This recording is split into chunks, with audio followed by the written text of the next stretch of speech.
Bismillahirrahmanirrahim. Assalamualaikum warahmatullahi wabarakatuh. Baik, pada kesempatan yang berbahagia ini saya akan mengerjakan tugas yang kedua dari materi yang kedua, di mana tugas yang kedua dari materi yang kedua ini membuat video pembelajaran sesuai dengan tema yang saya angkat pada tugas yang pertama, materi pertama, yaitu tema yang diangkat adalah ciri-ciri makhluk hidup dan benda mati. Baik, Anda sekalian yang sama-sama kami banggakan, ketika kita mencoba untuk menelisik lingkungan sekitar kita, maka kita akan menemukan ada dua komponen di dalam lingkungan yang saling mempengaruhi antara satu dengan yang lain. Komponen apa saja itu? Komponen yang dimaksud di sini adalah komponen makhluk hidup atau yang biasa disebut dengan komponen biotik, dan komponen benda mati atau yang biasa disebut dengan komponen abiotik. Di mana komponen makhluk hidup meliputi manusia, hewan, dan tumbuhan. Sedangkan komponen abiotik ada banyak bisa kita temukan di lingkungan sekitar kita. Misalnya ada kursi, ada meja, ada air, ada cahaya matahari, dan lain-lain sebagainya. Di mana keberadaan daripada benda mati atau komponen abiotik ini mempengaruhi kelangsungan hidup dari makhluk hidup itu sendiri atau komponen biotik itu sendiri. Sehingga keduanya tidak bisa dipisahkan antara satu dengan yang lainnya. Kemudian, setelah kita mampu mengidentifikasi berbagai makhluk hidup dan benda mati di lingkungan sekitar kita, maka kita akan lebih mudah di dalam mengenali ciri dari makhluk hidup itu sendiri. Di mana kita ketahui bersama bahwa makhluk hidup itu memiliki beberapa ciri, ya. Ciri yang pertama adalah melakukan yang namanya proses bernafas atau proses respirasi. Di mana singkatnya, proses bernafas ini adalah proses menghirup udara, dalam hal ini adalah oksigen, dan menghembuskan karbon dioksida atau CO2. Kemudian ciri yang kedua daripada makhluk hidup adalah dia membutuhkan nutrisi atau makanan. Di mana makanan di sini berperan untuk kelangsungan hidup daripada makhluk hidup untuk melakukan aktivitas. Sehingga keberadaan energi bagi makhluk hidup sangat berpengaruh penting.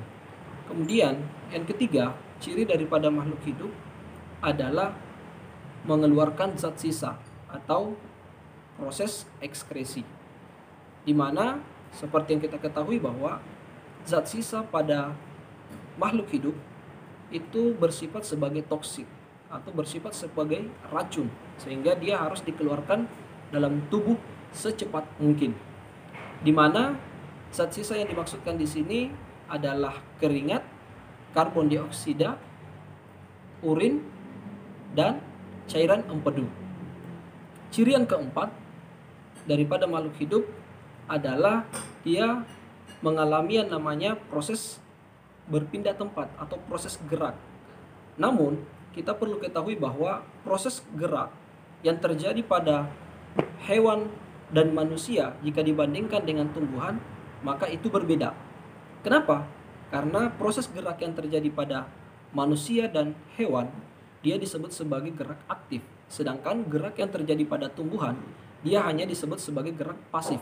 Karena hanya bagian tertentu dari tumbuhan yang mengalami yang namanya proses gerak.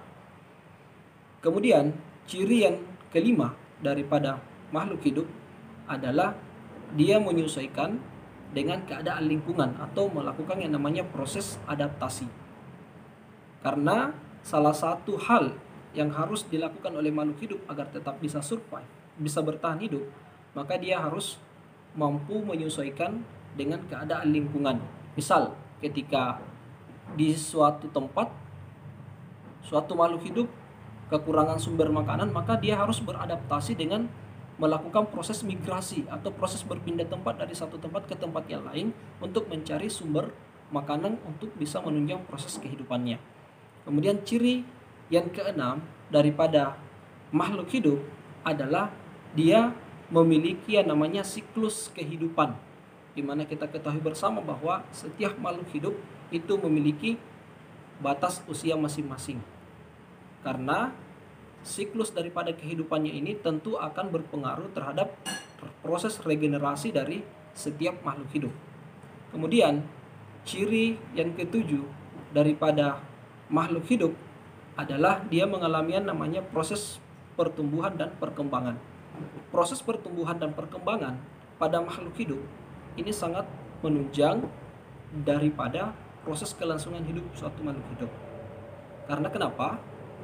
Proses tumbuh dan berkembang ini adalah merupakan proses yang tidak bisa dipisahkan antara satu dengan yang lain. Di mana ketika suatu makhluk hidup mengalami proses pertumbuhan, maka secara tidak langsung dia juga akan mengalami proses perkembangan. Proses pertumbuhan dia berkaitan dengan perubahan diameter ukuran, sedangkan proses perkembangan berkaitan dengan proses pendewasaan daripada makhluk hidup atau proses pematangan dari makhluk hidup itu sendiri. Jadi, Anda sekalian, pada pertemuan hari ini kita cukupkan untuk pembahasan materi tentang ciri-ciri makhluk hidup dan benda mati. Untuk selanjutnya nanti Bapak akan sampaikan materi yang akan kita pelajari. Mohon maaf atas segala kekurangan. Terima kasih atas segala perhatian. Assalamualaikum warahmatullahi wabarakatuh.